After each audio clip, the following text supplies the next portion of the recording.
Hey guys, so it's 11:46 at Starbucks.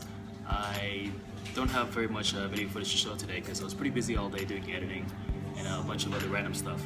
But I figured today I would just sit down and talk to you guys for a bit about a bunch of stuff that are on my mind. So some of you guys were asking me about language learning and stuff. So I thought today I would just talk about learning in general and the kind of things that I was focusing on over the past several years that helped me a lot with stuff like learning how to speak Japanese and learning about like this whole culture.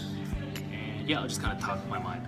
Okay, so I got a lot of questions about how I learned Japanese, and when I came to Japan I spoke maybe like a little bit of Japanese. I mean, basically I knew a few phrases from watching a lot of anime and a lot of dramas and stuff, and that's definitely pretty good. You can pick up quite a bit of like commonly used words and phrases, but it's really important to focus on grammar as well, and to get like a basic understanding of grammar if you actually want to learn how to speak Japanese.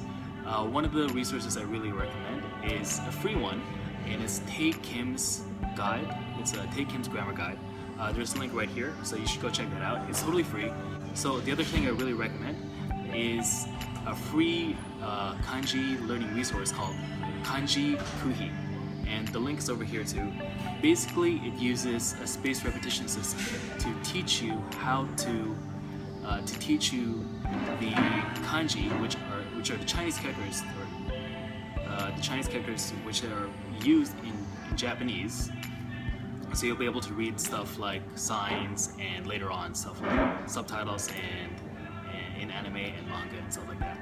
And I would say if you're dedicated, if you study really hard, like a couple hours a day, you could get through about 2,000 or so in 3 or 4 months, and that's something I'm still working on actually. Like I start and stop it. So right now I've gotten to maybe like 1,500, 1,600 kanji, and it's good enough for daily life. It lets me get by. But if it's something that you're interested in, it's definitely a very, very good resource that I recommend, and it's free. Another really good alternative to Kanji Kuhi, it's not free, but I think if you're starting from more or less like from scratch and you really want to learn Japanese effectively on your own, a really good resource is Wanikani, and it also uses a spaced repetition system, which means that it tests you.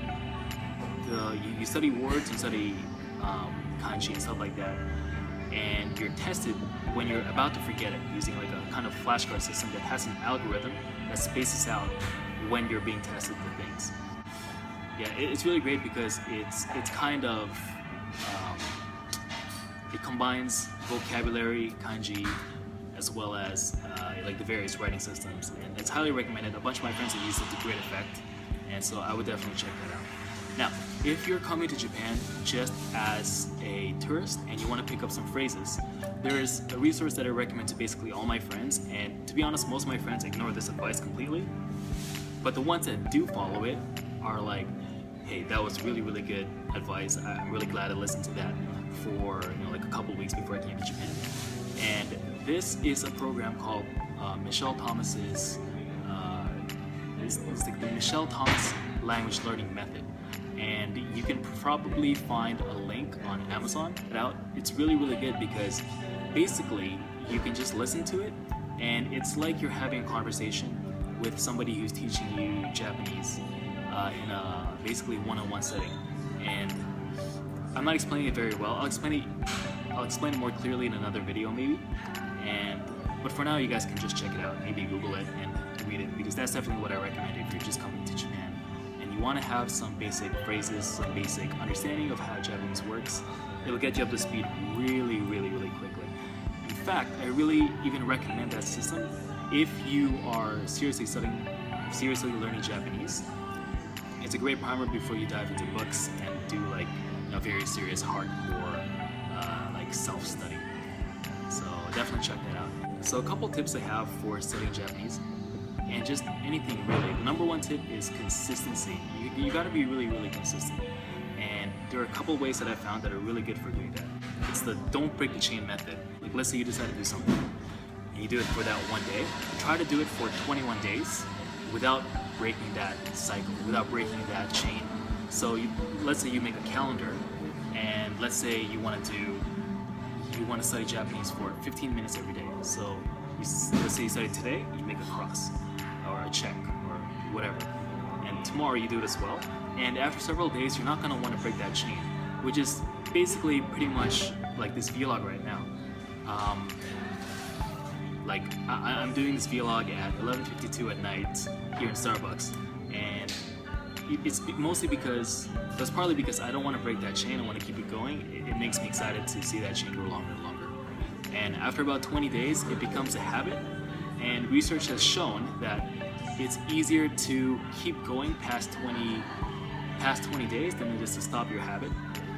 And yeah, so definitely check that out. Another thing that's really worked for me, not just in terms of language learning, but being consistent in things that I want to get better at, like say, like going to the gym, hitting the weights and stuff, is to give yourself a punishment, not just a reward.